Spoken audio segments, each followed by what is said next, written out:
বলেন সাদ ইবনে মুআজ, আবার সাদ ইবনে মুআজ, এটা নবীজির একজন সাহাবীর নাম। হাদিসের কিতাব মাজমাউজ জাওয়ায়েদ 9 নম্বর খণ্ড 312 নম্বর পৃষ্ঠা। লাম্মা তুওয়াফিয়া সাদ ইবনে মুআজ ফাসাহাত উম্মুহু, সাদ ইবনে মুআজ যখন মারা যায় তার আম্মা কান্নাকাটি শুরু করে দেয়। মা ছেলের বিয়োগ ব্যথায় কান্নাকাটি করে। আল্লাহ নবী মাকে সান্ত্বনা দিয়ে বললেন লিয়ার কদ্দামউকি, এ সাদের মা তোমার চোখের পানি যেন শুকায়া যায়, পানি বন্ধ করো। ওয়ায়াযহাব হুজনুকি, তোমার দুঃখ যেন চলে যায়। নবীজি বলেন ফাইন্না বানাকি আউয়ালু মান দাহিকা লাহুর রাব্বু ওয়াস্তাহজান লাহুল আরশ, তোমার সন্তানের মৃত্যুতে আল্লাহ খুশি হয়ে হাসি দিয়েছেন। শুধু তাই নয়, তোমার সন্তান সাদের মৃত্যুতে আল্লাহর আরশ পর্যন্ত কেঁপে উঠছে। কুইজ, আপনাদেরকে কুইজ জিজ্ঞাসা করি, বলেন কোন সাহাবীর মৃত্যুতে খুশি হয়ে আল্লাহ হাসছে? কোন সাহাবীর মৃত্যুতে আল্লাহর আরশ কেঁপে উঠছে? ওই যে আপনারা বার্ষিক প্রতিযোগিতা করেন না, এইগুলা লিখবেন। কোন সাহাবীর মৃত্যুতে আল্লাহ হাসি দিছেন? সাদ ইবনে মুআজ। কোন সাহাবীর মৃত্যুতে আল্লাহর আরশ কেঁপে উঠছে? সাদ ইবনে মুআজ। 9 নম্বর উদাহরণ, কিয়ামতের ময়দানে জান্নাতি যারা হবে, এই জান্নাতীদের সাথে সর্বপ্রথম আল্লাহ যখন সাক্ষাৎ করবে, হাসতে হাসতে সাক্ষাৎ করবে। সহিহ মুসলিমের বর্ণনা 357 নম্বর হাদিস, আমাদের মাদ্রাসার পাঠ্যপুস্তক অনুসারে 191 নম্বর হাদিস, আর আপনাদের পকেটের উস্তাদ অনুযায়ী 357।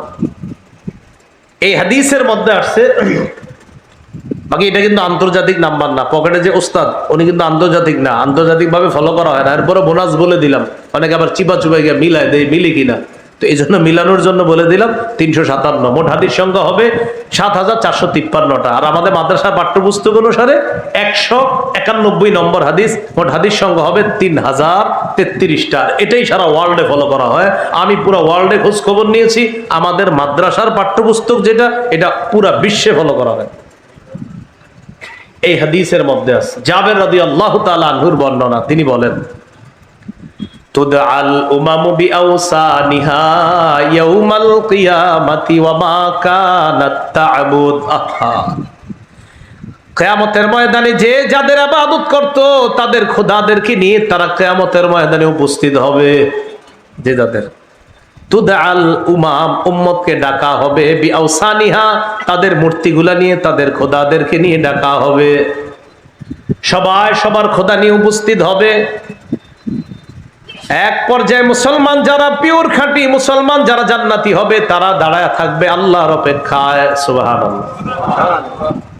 হাত্তা ইয়াতিনা রাব্বুনা, সাহাবী জাবের বলেন এক পর্যায়ে আমাদের রব আমাদের কাছে আসবে। আমাদের রব আসার পর রবকে তাকায়া দেখি না, তবে রবের কথা শুনি। সুবহানাল্লাহ। রব আমাদেরকে বলবে মান তানজুরুনা, তোমরা কার অপেক্ষা করতেছো? মুসলমানরা জবাব দিবে নানজুরু রব্বানা, আমরা আমাদের রবের অপেক্ষা করতেছি। আল্লাহ তাআলা বলবেন আনা রব্বুকুম, আমি তোমাদের রব। মুসলমানরা জবাব দিবে হাত্তা নানজুরা ইলাইকা, আল্লাহ আপনারে তো দেখতেছি না। এটা মুসলিমের বর্ণনা। আল্লাহ আপনি কোথায়? দেখি না তো, আপনার কথা শুনি।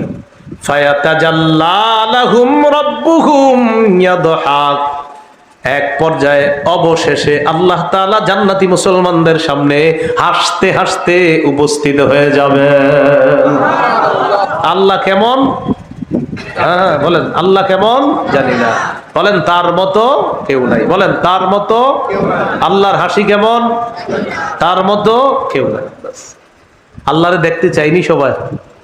আপনাদের সবার সাথে আমার এই হাতটাও যেন আল্লাহ কবুল করে দেয়। আমাদের সবাই যেন একসাথে আল্লাহরে দেখতে পারি, আল্লাহ তৌফিক দান করে। এই মুহূর্তে যেন আমাদের নামগুলা তাদের খাতায় আল্লাহ লিপিবদ্ধ করে দেয়। নবীজি পূর্ণিমার চাঁদ দেখতেছে, সাহাবীদেরকে বললেন তোমরা যে পূর্ণিমার চাঁদটা দেখো কোনো সমস্যা হয়? সাহাবীরা বললেন না হুজুর, কোনো সমস্যা হয় না। নবীজি বললেন সাতারাউনা রাব্বাকুম কামা তারাউনা হাদাল কামার, এই যে চাঁদ দেখতে কোনো সমস্যা হয় না, আল্লাহকেও সরাসরি দেখবা কোনো সমস্যা হবে না। তাহলে বলেন তো, সর্বপ্রথম জান্নাতি মুসলমানদের সাথে আল্লাহ সাক্ষাৎ হবে, আল্লাহ তাআলা কিভাবে সাক্ষাৎ করবেন? হাসতে হাসতে।